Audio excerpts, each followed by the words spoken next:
আমাদের মসজিদগুলোকে ভেঙে চুরমার করে দেওয়া হচ্ছে, মাদ্রাসাগুলো ভেঙে চুরমার করে দেওয়া হচ্ছে। আমাদের খেয়ালই নয়, আমরা খেলা মেলা গান নাচ নিয়েই ব্যস্ত। কথা বুঝছেন না বোঝেন না? আজ এ থেকে যদি বেরিয়ে না আসো উম্মত, মনে রেখে দিও আমার আল্লাহ তোমাকে আমাকে মিটিয়ে দেবে। ইসলাম কিন্তু থাকবে, যাদের হাতে মিটাবে তাদের মধ্যে থেকেই আল্লাহ ইসলামের লোক বেছে নেবে। দেখলেন না বাবরি মসজিদে যে প্রথম আঘাত করেছিল তার হাতেই আল্লাহ 100 মসজিদ তৈরি করে নিয়েছে। জোরে বলুন সুবহানাল্লাহ। আজকেরই তো সেই দিন 1992 6 ডিসেম্বর একদল উগ্র হিন্দুত্ববাদী সন্ত্রাস ভারতবর্ষের 550 বছরের ঐতিহাসিক মসজিদ বাবরি মসজিদ, সেই মসজিদ বাবরের নামে তৈরি, কিন্তু মসজিদটা বাবরের নয়, বাবরের বাপেরও নয়। মসজিদ হলো রব্বুল আলামিন আল্লাহ। জনগণের টাকা, ইসলাম প্রেমীদের টাকায় এই ঘরও সেদিন তৈরি হয়েছিল। সেই ঘরকে জোর করে এই 6 ডিসেম্বর 1992 একদল উগ্র হিন্দুত্ববাদী সন্ত্রাসরা মসজিদকে শহীদ করে দিল।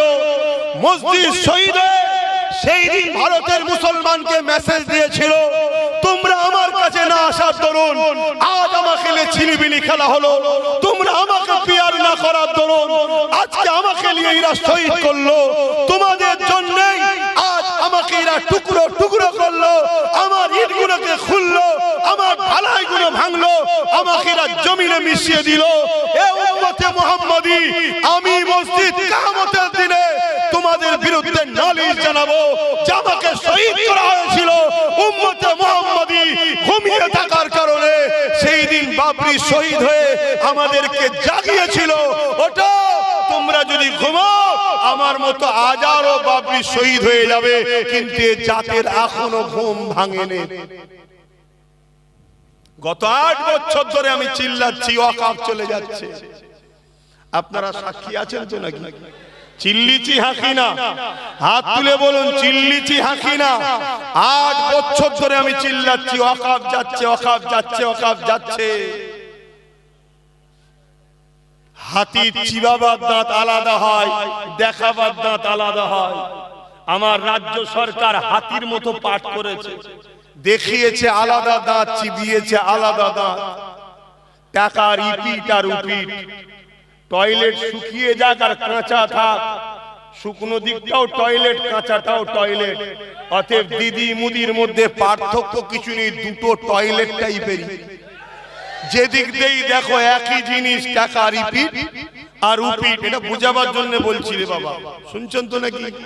যেদিক দিয়েই দেখো টাকা রিপিট আর উপিট, একই জিনিস। কিন্তু দুঃখের বিষয় আজ 8 বছর ধরে চিৎকার দিচ্ছি, জাতি ওঠো, জাগো, বোঝো, যাত্রার হাতে পাওয়ার তুলে দিওনি। তোমার লিয়া পাওয়ার নিয়ে তোমার শিল, তোমার নুরা, তোমারই মসজিদ ভাঙলো, তোমার কবরস্থান ভাঙলো, তোমার খানকা ভাঙলো, তোমার কবরস্থান ভাঙলো। আল্লাহ তোমায় ছেড়ে দেবে না গো। এটা তো তোমাকে আল্লাহ দিয়ে পরীক্ষা নিচ্ছিল, দেখি কি করে। কাল আল্লাহ এমনও শাস্তি দিতে পারে তোমাদের ঘরে, তোমাদের এই ভোটের পাওয়ারটাই আল্লাহ কেড়ে নিতে পারে, এদের দ্বারাই করিয়ে দেবে। তখন তুমি হয়ে যাবে কি? তখন তুমি হয়ে যাবে কি? সমাজে যেমন কুকুর মারা গেলে মারলে কেস হয় না, তুমি মরলে মারলেও কেস হবে না, কেন কুকুরের ভোট নেই, তোমারও ভোট নেই। এই কথা কি খারাপ লেগে গেল? ক্যান্সার হয়েছে না, কেমো তো মারতেই হবে, তাতে চুল যাই যাক, জানটা তো বাঁচো। বোঝো আমার কম, এখনো আল্লাহর পক্ষ থেকে গজব আমাদের উপরে আসেনি। যদি গজব এসে যায় সেদিন আর তওবাও কবুল হবে না। এখনো সময় আছে, লা তাকনাতু মির রাহমাতিল্লাহ, আল্লাহ রহমতের উপরে ভরসা করো। যে পাওয়ারে তারা আমার মসজিদ মিটাচ্ছে, যে পাওয়ারে তারা আমার মাদ্রাসা খানকা মিটাচ্ছে, যেমন লোহা না হলে লোহা কাটা যায় না, ওই পাওয়ারে আমাদের অংশীদারি হতে হবে, ওই পাওয়ারে আমাদেরকে ভাগীদারি হতে হবে। আমি হুজুর নাই নামলাম না, ইনি মৌলানা সাহেব নাই নামলো না, উনি ইমাম সাহেব নাই নামলো না, কিন্তু আমার ভাইটা নেমেছে। ইনার ভাই যদি নামে নামো, ইমামের ভাই যদি নামে নামো, তোমরা নামো, নেবে পাওয়ার তৈরি করো। যে পাওয়ারে ওরা আমার মসজিদকে তালা মারছে, ওই পাওয়ার তৈরি করে আমরা তালা খুলবো। যে পাওয়ারে কবরস্থানে বুলডোজার চালাচ্ছে, ওই পাওয়ারে কবরস্থানের উপরে যে কারখানা করবে সব দখল করা হবে। এর জন্য আমাদেরকে পাওয়ার তৈরি করার দরকার আছে না নাই? জোরে বলা আছে না নাই? ভাবো আমার কম, কিন্তু তোমাকে তো ডাকছে ডান দিক থেকে, বাঁ দিক থেকে, সামনে থেকে, পিছন থেকে, নতুন করে হাজারো দরদি বেরোবে। আসো আমি তোমায় দেখবো, আসো আমি তোমায় দেখবো, আসো আমি তোমার করব। আবার নতুন করে কড়া থেকে উঠে চুলোই পড়ে যাবে না তো? কেন এ কম তো বড় লোভের মধ্যে পড়ে গেছে। এখন পিছন থেকে কেউ যদি 200-500 কোটি মেরে দেয়, দিয়ে বলল তুই একটা নতুন কিছু করে ফেল, দল টল করে নিয়ে হই হই হই হই শুরু করে দে, দিয়ে আমার থেকে তো সরে যাচ্ছে, তুই একটু কন্ট্রোল কর। আবার যদি নতুন করে কেউ কিছু শুরু করে দেয়, আবার নিয়ে তোমাকে হই হই হই হই শুরু করে দিল। না, ওদিকে যেও না, একটা শর্তে যাও, আমার ঘর আমি দেখব, আমার ঘর আমি দেখব, তোমার ঘর তুমি দেখো, দুজন মিলে একসাথে পাহারা দিই। কথা মাথায় ঢুকছে তো নাকি? আমার কথায় অসুবিধে পেয়েছেন? আচ্ছা বলুন তো ভাই, কেউ যদি মসজিদ মিটাতে চায়, কেউ যদি মাদ্রাসা মিটাতে চায়, কেউ যদি কবরস্থান মিটাতে চায়, এরা ইসলামের বন্ধু না দুশমন? জোরে বলেন। আর আপনি যদি একে ভোট দিয়ে শক্তিশালী করেন, আপনি ইসলামের বন্ধু না দুশমন? আমি সবার মুখে শুনতে চাইছি। তাহলে কেন্দ্র সরকার ওয়াকফ কালা কানুন করে মসজিদ মাদ্রাসা কবরস্থান মিটাতে চাইছে, হ্যাঁ কি না? আপনি যদি ভোট দিয়ে তাকে শক্তিশালী করেন, তাহলে আপনি ইসলামের বন্ধু না দুশমন? ইসলামের দুশমনের কি ঈমান থাকে? আমি বলেছিলাম না একটা কথা কেটে সব ছড়াচ্ছে, দেখেছেন তো? হ্যাঁ দেখেছেন তো? তাহলে আমি জানতে চাইছি, আজকে আমার রাজ্য সরকার মসজিদ মাদ্রাসা কবরস্থানের পক্ষে না বিরুদ্ধে? এটা আমি সবার কাছে জানতে চাইছি, আপনাদের মতামতটা কি? কারা কারা বলছেন মসজিদ মাদ্রাসার পক্ষে রাজ্য সরকার? একটু হাত তুলে দেখাবেন। পক্ষে, পক্ষে, মসজিদ মাদ্রাসার পক্ষে মমতা ব্যানার্জি রাজ্য সরকার কারা কারা বলছেন একটু হাত তুলে দেখান। মসজিদ মাদ্রাসার পক্ষে রাজ্য সরকার? হ্যাঁ,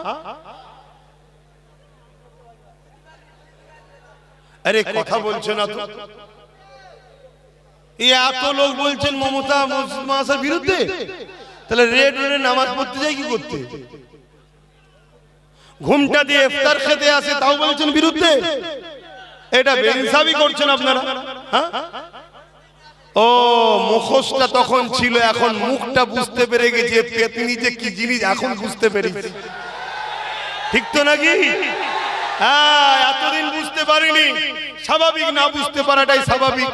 আমাদের মতো হুজুররাও ভুল করে ফেলেছি। আমরা কি, আমরা ভেবেছিলাম 10,000 মাদ্রাসা হবে, আমরা ভেবেছিলাম ডবল ডবল চাকরি হবে, আমরা ভেবেছিলাম ফুরফুরায় ঝিকঝিক ঝিকঝিক করে রেলে করে যাব, এটা ভেবেছিলাম। কিন্তু যখন মুখোশটা উঠে গেছে, ওরে বাবা, এ তো আর এক জাহান্নামের কুকুর। ভুল বললাম নাকি?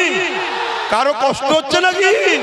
যদি কষ্ট হয় এই কুকুরের সঙ্গে তুমিও যাবে জাহান্নামে, অসুবিধা কি আছে? কিন্তু শুনে রেখে দাও, তাহলে কেন্দ্র সরকারও ইসলাম বিরোধী কাজ করছে, রাজ্য সরকারও তার আইনের সাথ দিয়েছে না দেয়নি? তাহলে এই জায়গায় যদি কোন নবী বংশের আওলাদ মসজিদ মাদ্রাসা বাঁচাবার জন্য লড়াই করতে গিয়ে জেল খাটে, ওয়াকফকে বাঁচাবার জন্য সুপ্রিম কোর্টে কেস করে, একজন ইমানদার হিসেবে জানতে চাইছি, তার সাথ দেওয়া এ জাতির দরকার আছে না নাই? হাত তুলে বলো, দরকার আছে না নাই? লম্বা করে হাত তুলে রাখো, হাত তুলে রাখো। এবারে একটু ডায়ে বায়ে দেখো কেউ হাত তুলতে বাকি আছে কি? দেখো দেখো, কেন গাদ্দার চিনা দরকার, গাদ্দার চিনা দরকার। হাত নামাও। নবীর মাহফিলে বসে দিনের স্বার্থে হাত তুলিয়েছি, মসজিদ মাদ্রাসার স্বার্থে, ঠিক তো নাকি? গাদ্দারি যেন না হয়। যেদিন আমাদের সংখ্যা কম ছিল সেদিন আমরা জিতেছিলাম, আজ সংখ্যা বেশি আমরা মার খাচ্ছি। কারণ কি? বদরে মাত্র 313 জন ছিল, ওই দিন বিজয় আমরা পেয়েছিলাম। উহুদে ময়দানে 700 জন ছিল, লড়াইয়ের শেষ কিন্তু বিজয় আমরা পেয়েছিলাম। খন্দকের যুদ্ধে আমাদের সংখ্যা কম ছিল, বিজয় আমরা পেয়েছিলাম। এ যুবকেরা, মুতার যুদ্ধেতে মাত্র 3000 আমাদের ছিল, 2 লক্ষ ছিল রোমেদের, কিন্তু বিজয় আমরা পেয়েছিলাম। সালাউদ্দিন আইবি মাত্র 12,000 ছিল, তেমন করে সেলিবিয়াদের 4 লক্ষ ছিল, বিজয় আমরা পেয়েছিলাম। আমার হিন্দুস্তানের বাদশা গরিবে নওয়াজ খাজা মঈনুদ্দিন আজমিরি সংখ্যা 3 একা ছিল, বিজয় কিন্তু আমার মঈনুদ্দিনই পেয়েছিল। আরো জোরে বলুন সুবহান। আর আজকে আমাদের সংখ্যা কত? আমরা যার পাতে তার কপাল খোলে, ঠিক তো নাকি? আমরা যার পাত থেকে নাবি তার কপাল ফেটে যায়। বিগত দিন কেউ বলেছিল মাদ্রাসায় সন্ত্রাস তৈরি হয়, নেবে গেছি কপাল ফেটে গেছে, ধুতি খুলে চলে গেছে। ভুল বলছি নাকি? হ্যাঁ, ওটা আমাদের ডিউটি ছিল না, বা নেবে গেছি। তাহলে আমরা যখন কার পাতে উঠি তার কপাল খোলে, যার পাত থেকে নাবি তার কপাল ফেটে যায়। তাহলে আল্লাহ আমাদেরকে নিয়ামত আল্লাহ করেছে না করেন? কিন্তু এই নিয়ামত থেকে যদি আমরা নিজেরা দালাল হয়ে যাই, আল্লাহ আমাদের থেকে নিয়ামত কেড়ে নেবে না, নেবে না? তাহলে যেদিন সংখ্যা কম বিজয় আমাদের, আর সংখ্যা বেশি গোলামির হাল আমাদের। কারণ কি? কারণ আমাদের মধ্যে গাদ্দার ঢুকে গেছে, গাদ্দার। যদিও বা এক হচ্ছে ছেলেরা, অমনি বীজখানে কোনো গাদ্দার ঢুকে যে বলবে ওরম করা কি দরকার, তোরা যা করছিস সব ডাকাত চলে আসবে, তোরা যা করছিস এই হয়ে যাবে, তোরা যা করছিস ওই হয়ে যাবে। নানা রকম ভাবে আমাদেরকে পিছন থেকে টানছে। আর অথচ রাসূল বলছে আখেরি জামানায়, শুনছেন তো নাকি? এই যে আজকাল যে আবহাওয়া গুলো ঘটছে, কয় বিষয় নবী কিছু বলে যাচ্ছে না, যাই না? হ্যাঁ, সব চলে গেছে। আপনি তো মনে করছেন, আবার বলছে, আপনি তো মনে করেন হুজুর আসবে, নামাজ রোজার কথা বলবে, লাস্টে বোতল দেবো, ফুঁতে চলে যাবে। ও হুজুর আব্বাস সিদ্দিকী নাই। কেন? আমার নবীর জীবন শুধু ওটা ছিল না, আমার নবীর জীবন ছিল 11 বছর এই জমিনের উপরে যত জুলুম, অত্যাচার, সন্ত্রাস, সমাজবিরোধী, দাঙ্গাবাজ, ফিতনাবাজ, জালিম বাদশা ছিল, তাদের নাম নিশানাকে মিটিয়ে জমিনকে শান্তি প্রতিষ্ঠিত করেছে। তারপরে নবী মেরাজে গিয়ে নামাজ আদায় করেছে। জোরে বলুন সুবহানাল্লাহ। এটা আমার নবীর ইসলাম। শুনছেন তো আব্বা জানেরা? আমি নামাজের বিরুদ্ধে নাকি? না না না, ওটা বলছি। কিন্তু নামাজ পড়ো, আল্লাহর কাছে ধরা পড়তে হবে। যদি আপনার গ্রামে কোনো মেয়ে তার বাপ গরিব হওয়ার জন্য বিয়ে দিতে পারছে না, 22, 23, 24 বছর বয়স হয়ে যাচ্ছে, ওই মেয়ে পাপ কাজ করছে। যতগুলো ওই গ্রামে মানুষ আছে, ওই শুধু মেয়ে আর মেয়ের বাপ একা ধরা পড়বে না, ওই গ্রামের সবাইকে কিয়ামত দিন জবাব দিতে হবে। এই কথা শুনছেন? এর নাম ইসলাম। আজকে সেই ইসলামের আলোচনা বন্ধ হয়ে গেছে। এই জন্যই তো আজকে যে যা খুশি করে নিচ্ছে।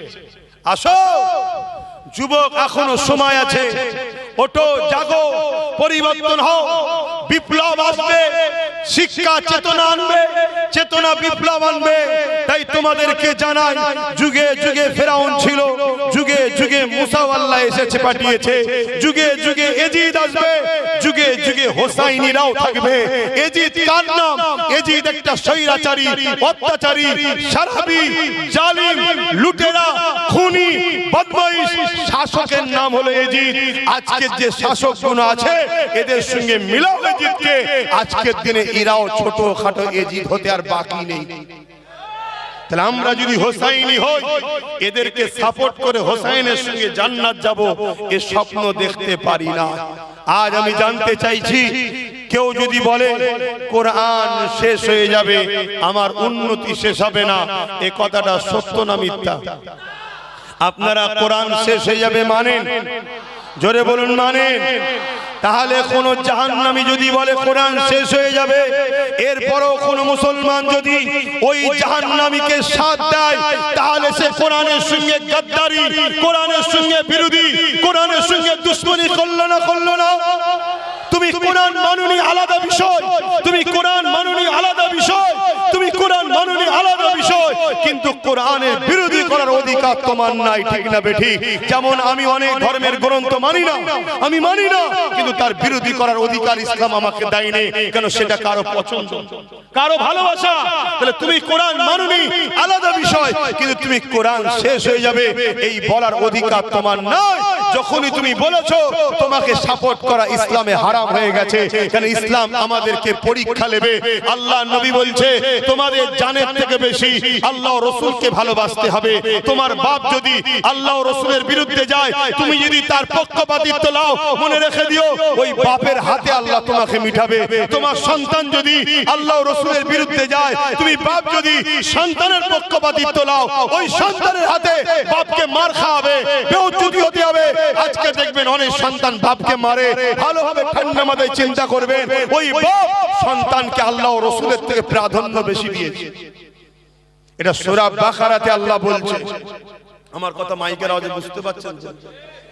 যেমন উদাহরণ দিয়ে বলছি, অনেক বাপ আছে, অনেক মা আছে, ছেলে রাত 12টার সময় এসেছে, ফজর বেলা ঘুমিয়ে আছে, বাপ মা তাকে তোলে না, উপরন্তু বলে আহা ছেলেটা রাত জেগে এসে একটু ঘুমো। তাহলে আল্লাহ ও রসুলের থেকে ছেলেকে বেশি প্রাধান্য দিল না? তো ওই ছেলের হাতে বাপ মা মার খাবে না তো কে খাবে?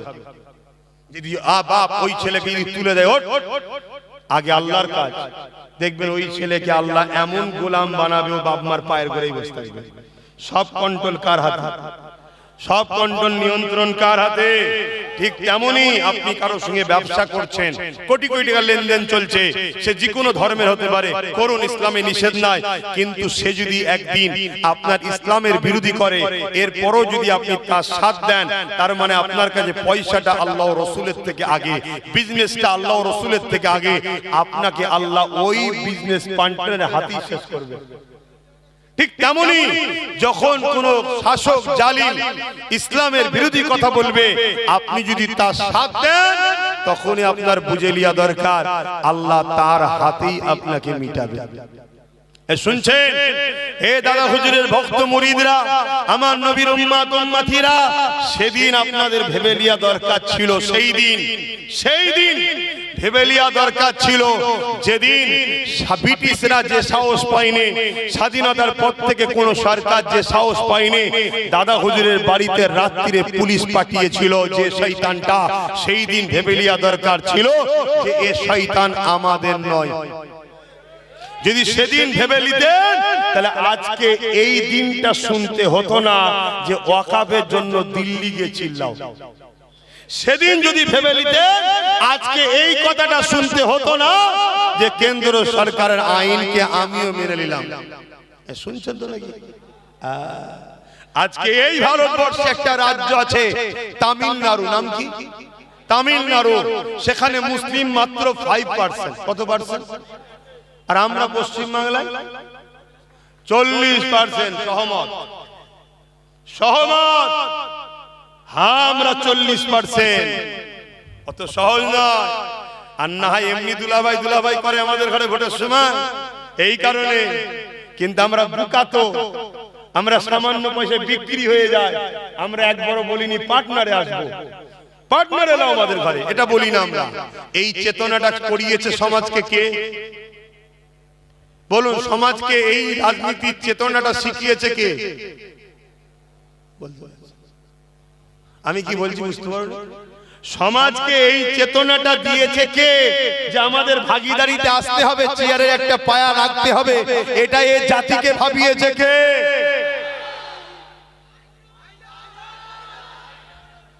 আজকে তো অনেক বেরোবে, দেখছে তো ভালো লাইন এসে গেছে, এখন সব ঝুপঝাপ করে লাভ মারতে যাচ্ছে। কেন? এই জাতিকে আবার একবার বোকা বানাবে, টুকরো টুকরো করবে। কেন? এই জাতি এখন একটা নবী বংশের আওলাদের দিকে ছুটছে। এই ভুল বলছি কি? 24 কি দক্ষিণ, কি উত্তর, কি মালদা, কি মুর্শিদাবাদ, কি নদিয়া, কি দিনাজপুর, কি শিলিগুড়ি, কি মিদনাপুর, কি হাওড়া জেলা, কি হুগলি জেলা, কি বর্ধমান, সব জায়গাতে একটা ব্যক্তিকে এখন সবাই ফলো করছে। এতে জালিমরা ঘাবড়াচ্ছে যে এইভাবে হলে তো আগামী দিন ও ক্ষমতায় চলে আসবে। অতএব ওর কাছ থেকে টুকরো করো। এই টুকরো করারও পরিকল্পনা শুরু হয়েছে। কিন্তু হাই রে আমার কম, দেখো চুলো থেকে, কড়া থেকে উঠতে গিয়ে চুলোই না পড়ে যাও। ব্যাস এতটুকু কথা বলে গেলাম। অসুবিধা হচ্ছে না তো? আপনারা আমার আব্বাজান সমতুল্য হন, মুরব্বীরা, যুবকরা আমার ভাই হন। ছেলে হিসাবে বাপ মাকে, ভাই হিসাবে ভাই বোনকে বুঝাবার অধিকার আছে না নাই? তাহলে আজ বলো, আমার কথার উত্তর দাও। তাহলে কেউ মসজিদ মাদ্রাসা কোরআনের বিরোধী হবে, তার বিরুদ্ধে লড়াইয়ে কেউ জেল খাটবে, কেউ কেস করবে, তার সাথ দিতে যদি কোনো মুসলমানের আপত্তি হয়, তাহলে সেই জায়গায় সেই মুসলমান নিয়ে একটা প্রশ্ন চিহ্ন থেকে যায় না, যায় না? এরকম গাদ্দার যদি আমাদের মধ্যে থাকে তাহলে আমাদের ক্ষতি আছে না না? আমাদের প্ল্যান পরিকল্পনা সব জানবে আর সামান্য পয়সায় গিয়ে বিক্রি করবে। তাই আমাদের প্রথম কাজ হবে নিজের মধ্যে গাদ্দার গুলোকে বেছে বেছে শেষ করে দেওয়া। শুনছেন তো নাকি? হ্যাঁ, ওপেন বলে যাচ্ছি, নিজের মধ্যে গাদ্দার গুলোকে বেছে বেছে শেষ করে দিবা, তবে তোমরা কামিয়াবি পাবে, তার আগে পর্যন্ত পাবে না। গাদ্দার এত ভয়ানক জিনিস, গাদ্দার এত ভয়ানক জিনিস। আমার নবী 1000 লোক নিয়ে লড়াই করতে যাচ্ছে উহুদের ময়দানে। ওর মধ্যে একজন গাদ্দার ছিল, যার নাম হলো রাইসুল মুনাফিক আব্দুল্লাহ ইবনে উবাই। বিচ রাস্তায় 300 জনকে নিয়ে সরে গেল। তাহলে হয়ে গেল কতজন? 700। অচ্চর নবী প্ল্যান পরিকল্পনা নকশা করলে এখানে 50 জন থাকবে, এখানে 100 জন থাকবে, এখানে 200 জন থাকবে, পুরো ঘিরে ফেলেছে। ঠিক তার মধ্যে থেকে হঠাৎ করে একদম পুরো যুদ্ধ শুরু হবে, 300 জনকে নিয়ে সরে গেল। বলুন, যুদ্ধের সিস্টেম ওলটপালট হবে না হবে না? এই হলো গাদ্দার। এরকম গাদ্দার আমাদের মধ্যে আছে না নাই? সামান্য পদের জন্য, সামান্য টাকার জন্য, সামান্য লোভের জন্য হঠাৎ করে দেখা যাবে গাদ্দার সাইড হয়ে গেছে। হঠাৎ করে দেখা যাবে গাদ্দার আমাদের হয়েছিল, সামান্য জন্য লাভ মেরে পালিয়ে গেছে। এই গাদ্দারকে আগে চিনতে হবে। তবে এটা চিনা কি একদিনে সম্ভব? কি করে চিনবেন? এই লড়াইয়ের মধ্যে দিয়ে আস্তে আস্তে আস্তে আস্তে আস্তে ঠিক চিনা যাবে। আসেন বাপেরা, নওজওয়ানেরা। আচ্ছা, এখানে আরেকটা কথা বলি। আচ্ছা, আমার এই আলোচনায় আপনাদের কারো মনে হচ্ছে না তো হুজুরের ছেলে রাজনীতির কথা বলছি কেন? কি গো আব্বা, এটা মনে হচ্ছে নাকি? এখন আর মনে টনে করার ব্যাপার নেই তো। নেতারা যখন ধর্মনীতিতে ঢুকে পড়েছে, হুজুরদের রাজনীতিতে ঢুকতেই হবে। তুই আমার ঘরে ঢুকিছিস, আমি তোর ঘরে ঢুকবো না? কি? তবে তো তুই বুঝবি পরের ঘরে তোর কি মারা কত ব্যথা। তখন তো তুই বলবি কি হচ্ছে কি হচ্ছে, হুজুর মানুষ এরকম করবে কেন?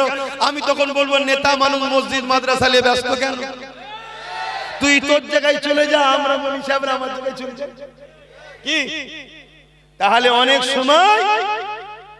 সময় কারো বিপদের কারণ না হলে সে তোমায় গুরুত্বও দেয় না। কারো বিপদের কারণ যদি না হও, সে তোমার গুরুত্ব দেবে না। অনেক সময় রাত 12টার সময়, 1টার সময় ওই একটা ছোট্ট মশা ওই কিন্তু আচ্ছা আচ্ছা লোককে সাইজ করে দেয়। এই তোমরা সরে যাও না, হয়ে গেছে তোমার লাগানো, বসো না। শুনছেন তো নাকি? ওই রাত 12টা 1টার সময় ওই যে কানের গোড়ায় ছোট্ট একটা জিনিস কি বলেন, সারা রাতটা হারাম করে দেয়। কি? কিন্তু জিনিসটা ছোট, ঠিক না? তা তোমাকে আমাকে ছোট মনে করছো তো কি হয়েছে? ঠিক টাইমে ঠিক জায়গায় করতে পারলে না, সব সাইজ হয়ে যায়। বাপেরা, নওজওয়ানেরা, ভুল আমাকে বুঝবেন না, আমি আপনাদেরকে বাঁচাবার চেষ্টা করছি। একদিকে আল্লাহ আমাকে আপনাকে দায়িত্ব দিয়েছে, হাত দিয়েছে বান্দারে গরিবদের সেবা কর, হাত দিয়েছে বান্দারে অন্যায়কে মিটিয়ে দে। আল্লাহ নবী কোরআন, আল্লাহ পাক কোরআনে জানিয়ে দিলে কুনতুম খায়রা উম্মাতি উখরিজাত লিন-নাসি তা'মুরুনা বিল মারুফ ওয়া তানহাউনা আনিল মুনকার। আল্লাহ পাক কোরআনে জানিয়ে দিল, এ উম্মতে মুহাম্মাদি, আমি আল্লাহ তোমাদেরকে শ্রেষ্ঠ উম্মত করেছি। কেন আমরা শ্রেষ্ঠ উম্মত? আল্লাহ আমাদেরকে দুটো কাজ দিয়েছে। একটা কাজ হলো অন্যায় করো না, অন্যায়কে মিটিয়ে দাও। দ্বিতীয় কাজ হলো নাই করো, নাইকে প্রতিষ্ঠিত করো। নামাজ যেমন আমাদের কাজ, অন্যায়কে মিটানো, এমন করে নেশাকে মিটানো আমাদের কাজ। রোজা যেমন আমাদের কাজ, ক্ষুধার্তদেরকে খানা দিবার ব্যবস্থা আমাদের কাজ। এই যুবকেরা হজ করা যেমন আমাদের কাজ। নারীদের উপরে জুলুম হচ্ছে, এই জুলুমকে বন্ধ করা আমাদের কাজ। মনে রাখবেন, আমার বাংলার একটা কন্যা তিলোত্তমা এমন করে নাম ছিল, সে এতদিন হয়ে গেল আজও ইনসাফ পেল না। কি করে মিলবে? যে মাথায় বসে আছে সেও রেপের পক্ষে, যে রাজ্যে রয়েছে সেও রেপের পক্ষে। এ ওর দোষ দেয়, এ ওর দোষ দেয়। রাতের শেষে দুজনে এক জায়গায় হয়ে বলে, দুজনে মিলেমিশে থাকলে তুইও থাকবি আমিও থাকবি। এখানে গরিবদের পেটিরা লুটে চলে যাচ্ছে। এই জায়গাতে ইসলাম আমাকে জানিয়েছে রোজা যেমন রাখতে হবে, হজ যেমন করতে হবে, দাড়ি টুপি যেমন রাখতে হবে, ঠিক তেমনি নারীদের উপরে জুলুম হলে বন্ধ করতে হবে। এ নওজওয়ানেরা, তরুণেরা, এটা আমাদেরকে ইসলাম শিখিয়েছে। আল্লাহ নবী, নূর নবী, দয়ার নবী ও সাহাবাদের উপরে এত জুলুম কেন করেছিল? এই জন্য জুলুম করেছিল। আল্লাহ নবী গরিবের পক্ষে ছিল, ইনসাফের পক্ষে ছিল, মানবতার পক্ষে ছিল, ইতিমের পক্ষে ছিল, বিধবার পক্ষে ছিল, নারীর পক্ষে ছিল, সভ্যতার পক্ষে ছিল, অধিকারের পক্ষে ছিল। আর আবু জেহেল ছিল জুলুমের পক্ষে, আবু জেহেল ছিল মানবতার বিরুদ্ধে, আবু জেহেল ছিল নারী দেহ শোষণকারী, আবু জেহেল ছিল সন্ত্রাসের পক্ষে। এই জন্য আবু জেহেল দেখলো মুহাম্মদ রাসূলকে যদি রুখানো যায় তাহলে আমাদের সাম্রাজ্য মিটে যাবে। এ যুবকেরা, তরুণেরা, তাই তারা আমার রাসূলকে অনেক জুলুম করেছে, তারা আমার নবী সাহাবাদের উপরে অনেক জুলুম করেছে। এ যুবক এত জুলুম করেছে, গরম মরুভূমির উপরে নবী সাহাবাদেরকে শুইয়ে দিয়েছে, বুকের উপরে ভারী পাথর চাপিয়ে দিয়েছে, চাপিয়ে দিয়ে বলতে লেগেছে, এ মুহাম্মাদের গোলামেরা, মুহাম্মদকে ছেড়ে দাও, নাই তোমাদেরকে জানে মেরে দেওয়া হবে। এই কঠিন মুহূর্ততে সাহাবা হুজুররা মরণকে হাসতে হাসতে মেনে নিয়েছে, আল্লাহ নবীকে ছেড়ে দেয় রে। আরো জোরে বলুন সুবহান। সেই নবী পাকে দেখানো রাস্তায় আজ যদি এতিমের উপরে জুলুম হয়, আমরা লড়বো এতিমের পক্ষে দাঁড়িয়ে। আজ বিধবার উপরে জুলুম হয়, বিধবার পক্ষে দাঁড়িয়ে লড়বো। আজ যদি হিন্দু হোক, আদিবাসী, সাঁওতাল হোক, কোন গরিবের উপরে যদি বেইনসাফি হয়, তার পক্ষে দাঁড়িয়ে আমরা লড়বো। এ যুবকেরা, তরুণেরা, আজ মানুষের অধিকারের জন্য আমরা লড়বো। কারণ এটা নবী পাকের সুন্নাত। নবী বললেন, মান আহাব্বা সুন্নতি, যে আমার সুন্নাতকে ভালোবাসলো, ফাকাদ আহাব্বানি, সে আমাকে ভালোবাসলো, যে আমাকে ভালোবাসলো, কানা মাই ফিল জান্নাত, সে আমার সাথে আল্লাহ পাকের জান্নাতি